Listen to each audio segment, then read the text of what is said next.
Now in today's class we'll proceed with our section D. और जो next question है हमारा that is question number 32. Question number 32. In each of the figure, पहला figure देखो, this is the given figure, this is A and this is B and C D is parallel to A B as per question. ये जो point है आपका, ये क्या है आपका ई. अब क्वेश्चन में आपको ये एंगल जो है 35 डिग्री की बना है. ये एंगल कितना की बना है आपको 35 डिग्री. ये बात समझ में आ रही है, ठीक है. और आपको कहा जा रहा है आपको x की वैल्यू फाइंड करनी है. किसकी वैल्यू फाइंड करनी है? x की. और ये जो एंगल है आपका वो कितना है 65 डिग्री. ये एंगल कितना है आपका 65 डिग्री. अब गिवन क्या है? As per given, as per given information A B is parallel to C D. Means ये जो लाइन है वो इस लाइन के क्या है? पैरेलल है. Find the value of x. आपको किसकी वैल्यू फाइंड करनी है? x की वैल्यू फाइंड करनी है, ठीक है जी. सबसे पहले आप ये देखो, इसको प्रूव करने के लिए आपको क्या करना होगा? आपको एक कंस्ट्रक्शन करनी होगी. से draw a line P Q. तो आपने कंस्ट्रक्शन क्या किया? आपने क्या किया? कंस्ट्रक्शन. आपने क्या किया? कंस्ट्रक्शन. कंस्ट्रक्शन में क्या किया है? Draw P Q parallel to A B. Draw P Q parallel to A B, ठीक है. अब आप देखो, now P Q parallel to A B कैसे? By construction. By construction. और ए बी जो है यानी कि सी डी जो है वो ए बी के पैरेलल है ना. ये क्या है आपका? गिवन. ये क्या है आपका? This information has been given. ये क्लियर हो गया, ठीक है. तो can I say that which implies what? अब ए बी इसके भी पैरेलल है, इसके भी पैरेलल है. इसका मतलब ये हुआ कि पी क्यू और सी डी जो है वो भी पैरेलल होंगे. If two different lines are parallel to the same line and they are also parallel to each other. इसका मतलब पी क्यू जो है आपका, पी क्यू जो है ए बी सी डी के क्या होगा? पैरेलल होगा. ये बात समझ में आ रही है, ठीक है. अच्छा अब देखो, अब देखो A B is parallel to P Q. अब मैं ये वाला जो एंगल है ये तो आपको x फाइंड करना है. ये तो आपको पूरा x फाइंड करना है, राइट. ये पूरी वैल्यू कितनी है आपकी? x. ये पूरी वैल्यू कितनी है आपकी? x, जो आपको फाइंड करना है. मैं इस एंगल को 1 ले रहा हूँ, इस एंगल को क्या ले रहा हूँ? 1. और इस एंगल को ले रहा हूँ 2. इस एंगल को क्या ले रहा हूँ? 2, ठीक है. मैंने आपको ये कहा A B is parallel to C D P Q. A B किसके पैरेलल है? पी क्यू के. Can I say that and B is transversal? Agree करते हो? B is transversal. भाई ये इसके पैरेलल है और ये जो लाइन है वो ट्रांसवर्सल है. तो अगर ऐसा होगा तो एंगल 135 डिग्री के इक्वल होगा नहीं होगा? बाय ऑल्टरनेट इंटीरियर एंगल होगा, होगा ना. इसी तरह से आप ये देखो कि now P Q is parallel to C D. P Q is parallel to C D and E D या D E. And E D is transversal. And E D is transversal. तो अब क्या होगा? एंगल 2 जो होगा वो 65 degree के equal होगा. इसका रीजन भी क्या होगा? क्या इतनी बात समझ में आ रही है, ठीक है. आपको फाइंड करना है पूरा एंगल x. तो x किसके इक्वल होगा? Angle 1 plus angle 2. जो आपको x डिग्री फाइंड करना है, पूरा x है ना आपका. ये जो आपको फाइंड करना है किसके इक्वल होगा? एंगल 1 प्लस एंगल 2 के इक्वल होगा. एंगल 1 प्लस एंगल 2 के इक्वल होगा. तो x डिग्री की वैल्यू क्या? एंगल 1 कितना है? 35. Angle 2 65 degree. तो can I say that it will be equal to 100 degree and this is the final answer. Question number 32 का ही आपका चॉइस वाला क्वेश्चन है. In the given figure, again इसमें आपको फिगर गिवन है. ये आपका क्वेश्चन नंबर 32 का चॉइस वाला क्वेश्चन है. फिगर आपकी क्या है? अगेन आपको एक लाइन गिवन है ए बी. आपको लाइन गिवन है A B and there is another line that is C D, C and D. And this is the point E and this is the point F and as per question this is the point G. According to the question ये आपका जो angle है वो P degree है, ये जो आपका angle है वो Q डिग्री है और ये जो आपका एंगल है वो R डिग्री है, ठीक है. तो what has been given? That AB is parallel to CD. What has been given? That AB is parallel to CD. And what we have to prove? P plus Q minus R is equal to 180 degree, is equal to 180 degree. इतनी बात समझ में आ रही है? Is equal to 180, is equal to 180 degree, is equal to 180 degree. Clear है यहाँ तक? ठीक है, यहाँ तक क्लियर है? कोई डाउट तो नहीं है? ठीक है, P plus Q minus R equal to 180 degree. तो अब देखो कैसे कर सकते हो इस क्वेश्चन को। अगेन अगर आप यहाँ पे देखो तो क्या नहीं से दैट, देखो यहाँ से मैं एक लाइन ड्रॉ कर रहा हूँ, यहाँ से मैं क्या कर रहा हूँ, एक लाइन ड्रॉ कर रहा हूँ। से द लाइन इज LM। तो आपने कंस्ट्रक्शन किया, क्या किया है? Construction. Draw AB parallel to LM, या draw LM parallel to AB। आपने एक लाइन ड्रॉ की LM जो किसके पैरेलल है? AB के। आपने एक लाइन ड्रॉ की LM L टू M जो किसके पैरेलल है? AB के। ये वाला पॉइंट तो आपका क्या है? F है। ठीक है जी। और ये भी लिख सकते हो आगे, passes through F, passes through F, passes through point F। ये जो लाइन है आपकी पॉइंट F से पास हो रही है। ठीक है जी। अब देखो, अब हम आते हैं प्रूफ पर। किस पर आते हैं? प्रूफ पर। Can I say that, first of all देखो, जो आपका AB है, LM जो है वो AB के पैरेलल है। ये तो कैसे? By construction, by construction. और CD जो है वो आपका AB के पैरेलल है, गिवन। ये क्या है आपको? गिवन है। ये क्या आपको? गिवन है। इसका मतलब ये हो गया, two different lines are parallel to the same line, they are also parallel to each other. तो इसका मतलब ये हो गया कि जो LM है वो CD के क्या होगा? पैरेलल होगा। LM है जो CD के क्या होगा? पैरेलल होगा। इतनी बात समझ में आ रही है? ठीक है। अब मैं क्या कर रहा हूँ, अगेन देखो ये पूरा जो एंगल है मैं इसको यहाँ लिख देता हूँ। ये आपका पूरा एंगल है Q डिग्री, मैं इसको ले रहा हूँ 1। इसको क्या ले रहा हूँ? 1। इसको क्या ले रहा हूँ? 1। ये बात समझ में आ रही है? ठीक है। Can I say that here AB is parallel to LM and EF is transversal. Very good. EF is transversal. EF is transversal कि भैया ये इसके पैरेलल है और ये क्या है? ट्रांसवर्सल है। ठीक है, क्लियर हो गया यहाँ तक? ठीक है। अब देखो, तो मैं बोल सकता हूँ कि P डिग्री प्लस एंगल 1 ये 180 डिग्री के इक्वल होगा। को इंटीरियर एंगल्स, को इंटीरियर एंगल होगा ना? ठीक है। अच्छा, अब इधर देखो, यहाँ देखो, यहाँ मैं ले रहा हूँ इसको एंगल 2। इसको क्या ले रहा हूँ? Angle 2। Can I say that angle 2 जो है, देखो ये एंगल 2 है, ये क्या है? एंगल 2। ये किसके इक्वल होगा? R के। एग्री करते हो? By alternate interior angle, by alternate interior angle. ठीक है, by alternate interior angle. Angle 2 is equal to,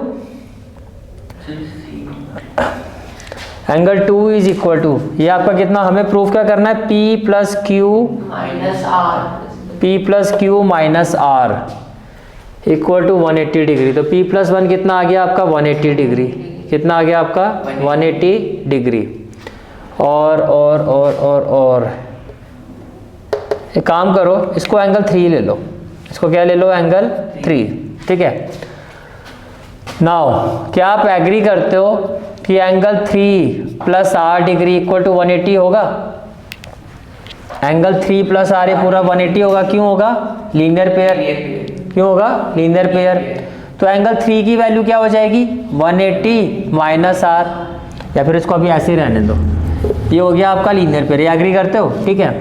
अब इसको आप ले लो इक्वेशन 1, इसको ले लो equation 2, from 1 and 2, from 1 and 2। Right hand side same है, तो लेफ्ट हैंड साइड क्या होगी? एंगल P प्लस एंगल 1 किसके इक्वल होगा? एंगल 3 प्लस एंगल R के। किसके इक्वल होगा? एंगल 3 प्लस एंगल R के। ये बात समझ में आ रही है आपको? क्लियर है यहाँ तक? ठीक है। अब देखो जी, आपको क्या चाहिए? P plus Q, P plus Q। ये 1 है आपका और ये क्या है आपका? 3। ये 3 प्लस R है। ठीक है। अब आप ये देखो, सही हो गया इक्वेशन 3। ये क्या हो गया? Equation 3। Now can I say that LM जो है आपका वो CD के पैरेलल है। LM किसके पैरेलल है? CD के। And F G is transversal, F G is transversal. तो क्या होगा, एंगल 2 प्लस एंगल 3 किसके इक्वल होगा, 180 के। तो एंगल 3 इक्वल टू क्या हो जाएगा, 180 माइनस एंगल 2 होगा नहीं होगा, ये उठा के यहाँ पुट कर दो। Putting value of angle 3 in equation 3 यहाँ पुट करो, तो ये हो जाएगा angle P plus angle 1। Angle 3 की जगह क्या आ जाएगा, 180 minus angle 2 plus angle R। ये बात समझ में आ रही है, क्लियर है यहाँ तक, ठीक है। अभी माइनस यहाँ जाके क्या हो जाएगा, प्लस, ये प्लस यहाँ जाके क्या हो जाएगा, माइनस, इक्वल टू क्या हो जाएगा 180। 1 प्लस 2, 1 प्लस 2, ये पूरा तो क्यू है, 1 प्लस 2, तो मैं इसको ले सकता हूँ angle P plus angle Q minus angle R equal to 180 degree. आपने ऐसा इसको क्यों लिखा Q, because angle 1 plus angle 2 किसके इक्वल है, Q डिग्री के। तो ये तो प्रूव करना था, ये तो आपको प्रूव करना था। बात समझ में आ रही है, क्लियर है यहाँ तक, ठीक है। इसी क्वेश्चन को हम एक और मेथड से कर सकते हैं। मैं आपको मेथड 2 बता रहा हूँ। कंस्ट्रक्शन तक तो आपको सारा सेम ही रहेगा, कंस्ट्रक्शन तक आपका प्रोसेस क्या रहेगा, सारा सेम। देखो, can I say that angle AEF, angle AEF plus angle EFL equal to 180 degree. Why, co interior angle. जो AEF है वो क्या हो गया आपका P डिग्री, और जो EFL है ये आपका कितना है, 1। तो ये हो गया आपका एंगल 1 इक्वल टू कितना हो गया, 180 डिग्री। इतनी बात समझ में आ रही है, इसको ले लो question 1। Now can I say that angle LFG also, angle LFG is equal to angle FGD। Reason, alternate interior angle. तो एंगल LFG जो है आपका वो क्या है, एंगल 2, और ये हो गया आपका R डिग्री। इसको ले लेते हैं इक्वेशन 2, इसको ले लेते हैं equation 2। This is equation 2।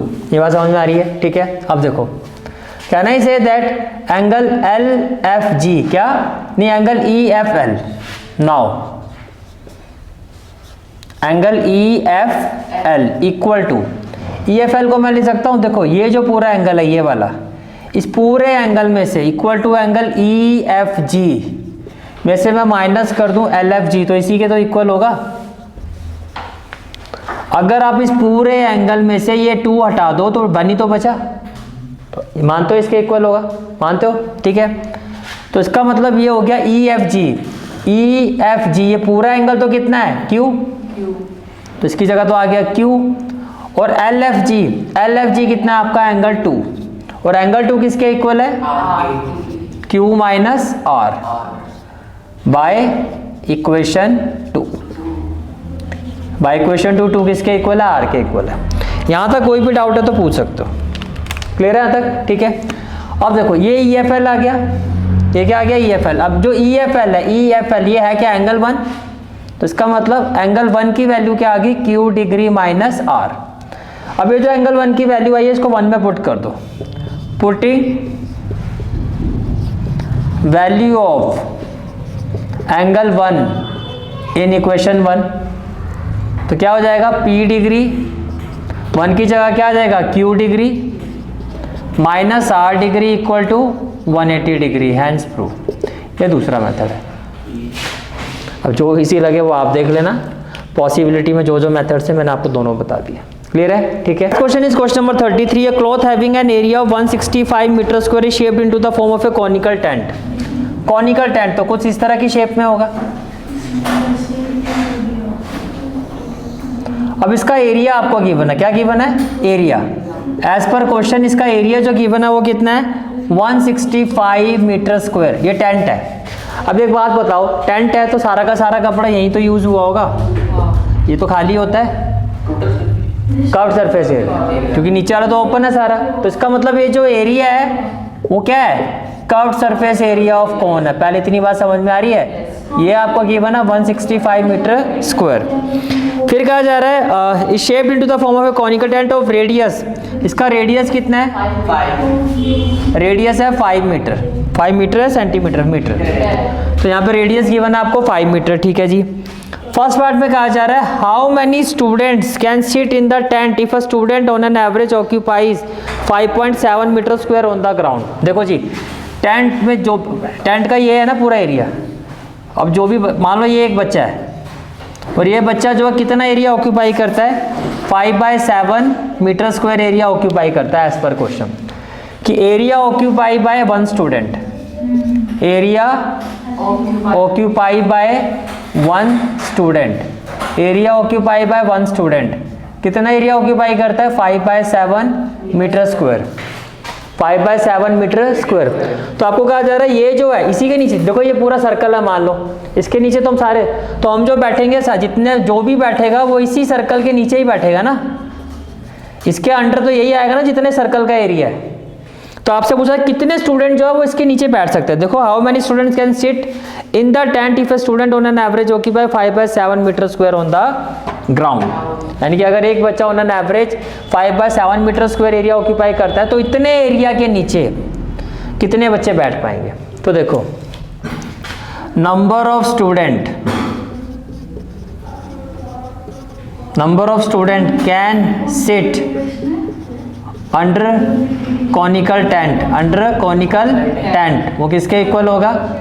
Is equal to total area क्या है जिसके नीचे वो बैठ रहे हैं, circle, is equal to area of base of cone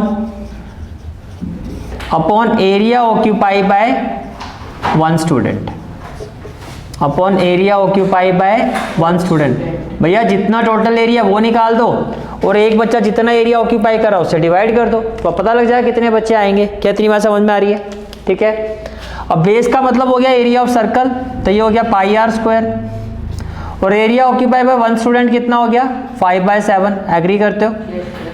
पाई की वैल्यू 22/7, रेडियस है आपका 5/5, इसको न्यूमरेटर में लेके जाओगे तो ये भी हो जाएगा 7/5, 5 से 5 कैंसिल, 7 से 7 कैंसिल, तो 5 2 जा 10, यानी कि 110 स्टूडेंट जो है वो इस टेंट के नीचे बैठ सकते हैं इस कंडीशन के हिसाब से। तो फर्स्ट पार्ट क्लियर? कोई डाउट? हो गया? ठीक है, तो ये हो गया आपका first part.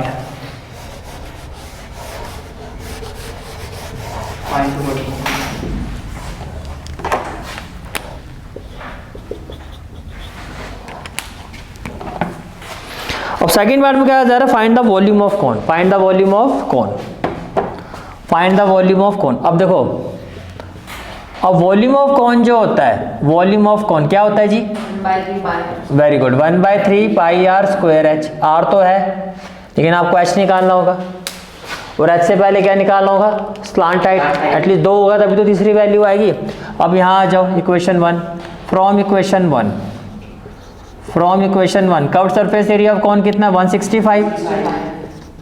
Curved surface area of cone कितना है? 165, तो ये होता है πrl, तो ये हो गया 165। पाई होता है 22/7, आर है आपका 5, तो एल आपको निकालना है, ये कुछ ऐसा हो जाएगा। तो एल इक्वल टू क्या हो जाएगा? 165, ये डिवाइड यहाँ जाके मल्टीप्लाई, और 22 × 5 से क्या हो जाएगा? डिवाइड हो जाएगा।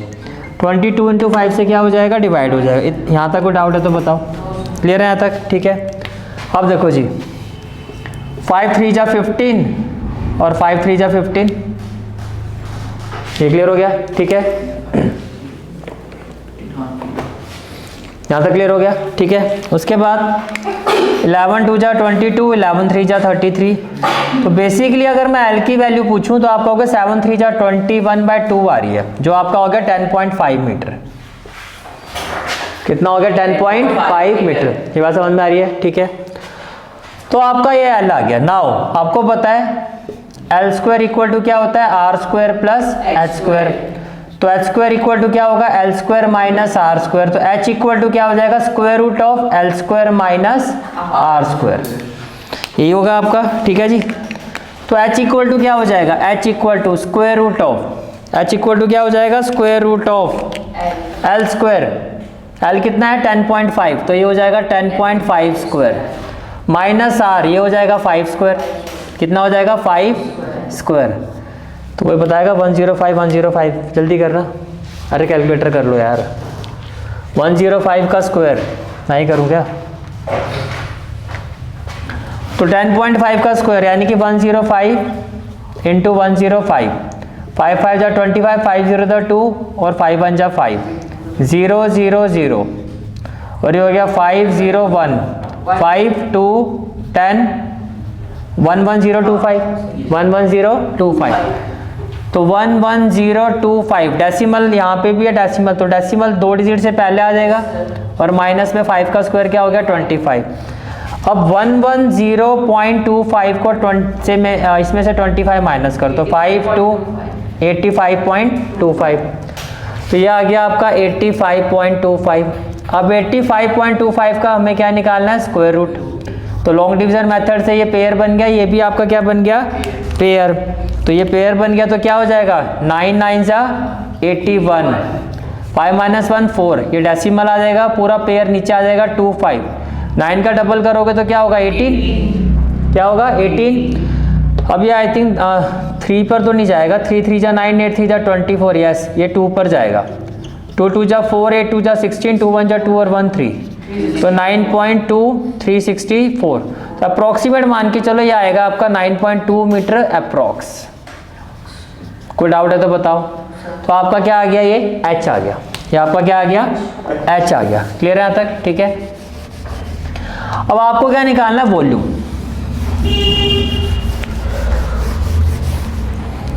अब आपको क्या फाइंड करना है वॉल्यूम ऑफ कौन, तो वॉल्यूम ऑफ कौन क्या हो जाएगा 1/3 पाई, पाई कितना होता है 22/7, आर कितना है 5 × 5 और एच की जगह क्या आ जाएगा 9.2, तो कुछ कैंसिल होगा यहाँ पर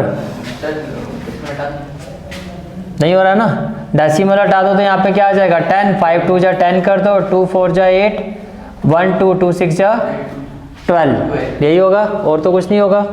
तो नहीं हो रहा तो फिर 7 3 जा कितना कर दो 21 और 5 2 जा 10, 5 2 जा 10 और 1 11 और इंटू 46 करो, दोनों को मल्टीप्लाई करोगे तो आएगा 5060, डिवाइडेड बाय क्या डिवाइड करोगे तो आपका आएगा 240.9 और वॉल्यूम है तो क्या हो जाएगा मीटर क्यूब और ब्रैकेट में क्या आ जाएगा आपका approx. And this is the final answer of this question. Next question is question number 34। Perimeter of a triangular field is 420 metre and its side are in the ratio. आपको sides का ratio given है तो sides को हम ले लेते हैं। Let a is equal to, पहला रेशियो वैल्यू क्या है 6, तो इसको 6x ले लो, तो b इक्वल टू क्या हो जाएगा 7x और c इक्वल टू क्या हो जाएगा 8x। According to the question perimeter of triangle आपको गिवन है और वो कितना है 420 मीटर। तो आपको कहा जा रहा है इसका एरिया बताना है। क्या बताना है एरिया। पेरीमीटर का मतलब side plus side plus side means a plus b plus c, ये कितना है 420, a कितना है 6x, b 7x, c और ये कितना हो गया 420, 8 + 6 14, 14 + 7 21, तो ये हो गया आपका 21x, कितना हो गया 21x इक्वल टू कितना हो गया 420, तो x की वैल्यू क्या 420/21, तो 7 3 जा 21 या 21 से सीधा कर दो, 21 2 जा 42 और 0, तो x कितना आ गया 20, x कितना आ गया आपका 20। ये बात समझ में आ रही है, क्लियर है? ठीक है। Which implies a equal to क्या होगा 6 × 20, तो कितना हो गया 120 मीटर। b इक्वल टू क्या होगा 7 × 20, तो ये हो गया 140 मीटर। c इक्वल टू क्या होगा 8 × 20, तो ये हो गया 160 मीटर। अब Heron's formula, by Heron's formula, by Heron's formula area equal to क्या होता है, एरिया ऑफ ट्राइंगल क्या होता है आपका S minus a, S minus b और S माइनस c, यही होता है। ये आपका क्या होता है एरिया होता है। क्लियर हो गया यहाँ तक? ठीक है।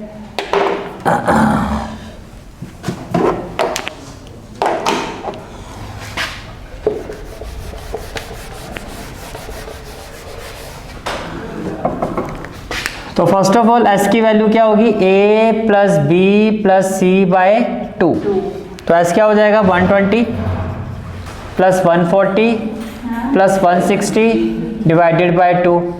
तो 160 140 120 0 10 और 2 12 3 और 1 4 420 bye 2 that is 210 metre.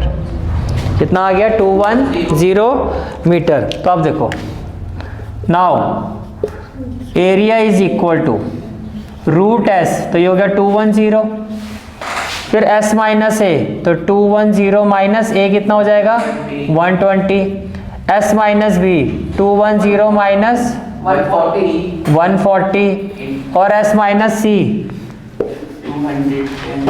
210 minus 160। कोई डाउट है तो बताओ, क्लियर है यहाँ तक, ठीक है। अब देखो जी 21 को आप लिख सकते हो 21 इंटू 10 और ये हो जाएगा 0 11 माइनस 2 9 90 हो गया 90 और ये हो जाएगा 0 और 11 माइनस 4 7 और ये हो जाएगा 0 और 11 माइनस 6 5 11 माइनस 6 कितना हो गया 5। अब देखो जी ये हो गया आपका 21 7 3 जा 21 इंटू 10 9 का स्क्वायर रूट होता है तो 9 इंटू 10 कर देते हैं, इसको 7 इंटू 10 कर दो और इसको कर दो 5 इंटू 10। अब जरा पेयरिंग करो। सबसे पहला पेयर किसका देखो, ये 10 का पेयर बन गया तो ये 10, फिर इस 10 का पेयर हो गया तो ये भी 10, इस 7 का पेयर आ गया, ये भी 9 का स्क्वायर रूट 3 9 तो अपना आप ही पेयर होता है। फिर बचा क्या 5 3 जा 15, इसका पेयर नहीं बना, इसको छोड़ दो। तो क्या आएगा 7 3 जा 21 2100 इंटू 3 रूट 15, ये 7 3 जा 21 2100 रूट 15। तो फाइनल आंसर क्या होगा आपका 2100 root 15 metre square and this is the final answer of this question. Is it clear? Question is question number 35 using factor theorem factorise the polynomial, factorise the polynomial. इस question को हम ऐसे कर लेते हैं। Next question is question number 35 factorise the polynomial. आपको इसको factorise करना है, आपको क्या करना है फैक्टराइज करना है। F x is equal to, या इसको पी एक्स ले लेते हैं, जो आपका गिवन पॉलिनोमियल है ये क्या हो गया पी एक्स। तो ये कितना हो जाएगा x cube minus 3x square minus 9x minus 5, ठीक है जी। तो सबसे पहले क्या होता है heat and trial method, by heat and trial method, by heat and trial method. देखो कांस्टेंट टर्म 5 है, 5 के पॉसिबल वेक्टर 1 और 5 प्लस माइनस 1 और प्लस माइनस 5। तो से put x equal to 1, x की जगह क्या पुट किया 1, तो p ऑफ 1 क्या हो जाएगा 1 cube minus 3 1 square minus 9 into 1 minus 5। तो 1 माइनस 3 माइनस 9 माइनस 5, तो ये तो 0 के इक्वल नहीं आएगा। अब क्या करते हैं put x equal to minus 1, तो p ऑफ माइनस 1 क्या हो जाएगा minus 1 raise to power 3 minus 1 raise to power 2 minus 1 और माइनस 5, ये हो गया माइनस 1, ये माइनस 3 प्लस 9 और माइनस 5, तो ये भी माइनस 9 प्लस 9, ये आ गया आपका 0। इसका मतलब ये हो गया कि x की जगह माइनस 1 था, इसको यहाँ लेके जाओ, therefore x plus 1 is one of the factor of px। x plus 1 जो है आपका one of the factor of क्या है px है। इतनी बात समझ में आ रही है, क्लियर है यहाँ तक, ठीक है।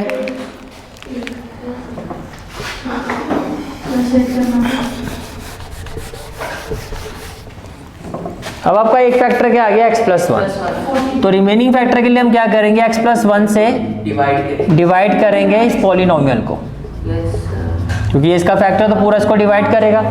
x क्यूब से x को डिवाइड करोगे क्या आएगा x स्क्वायर, तो ये हो गया x cube, 1 into x square क्या हो जाएगा प्लस एक्स स्क्वायर, ये माइनस और ये माइनस, ये कैंसिल, ये हो गया आपका minus 4x square minus 9x और क्या हो गया माइनस 5, क्या हो गया माइनस 5, ये क्लियर हो गया। माइनस 4x स्क्वायर को x से डिवाइड करोगे क्या आएगा माइनस 4x, तो ये हो गया minus 4x square plus minus क्या हो गया माइनस 4x, ये क्लियर हो गया, ठीक है। ये हो गया प्लस और ये हो गया प्लस, ये कैंसिल, माइनस 9 प्लस 4 क्या हो जाएगा माइनस 5x और ये हो गया माइनस 5, -5x से x को डिवाइड करोगे क्या आएगा -5, तो ये हो जाएगा -5x और प्लस माइनस -5, तो ये 0 आ गया जो आना भी चाहिए था। ठीक है, अब रिमेनिंग फैक्टर के लिए इसको क्या करोगे, फैक्टराइज। तो आप क्या करोगे, now factorise x² minus 4x minus 5 के ऐसे फैक्टर बनाओ कि -4, तो ये हो जाएगा +x minus 5x minus 5। x common लोगे तो क्या हो जाएगा x + 1, -5 कॉमन लोगे तो क्या हो जाएगा x + 1। तो कॉमन फैक्टर क्या है, x + 1 और x - 5। Therefore required factors are क्या होगा, x + 1 फिर x + 1 फिर x - 5। डिग्री आपकी 3 थी तो 3 ही फैक्टर आने चाहिए। And this is the final answer of this question. Is it clear? ठीक है, this is for today's class. I hope you like this class, and if you like this class then do like, share and subscribe my channel and don't forget to press the bell icon। Bell icon press करने से क्या होगा, जो भी मैं lecture upload करूंगा you will get the notification of that lecture। Thanks for watching this video. जहाँ तक आपके मैथ्स कोर्स की बात है, कंप्लीट मैथमेटिक्स कोर्स की जो प्लेलिस्ट का लिंक है वो आपको डिस्क्रिप्शन सेक्शन में मिल जाएगा। So bye, take care and have a great day.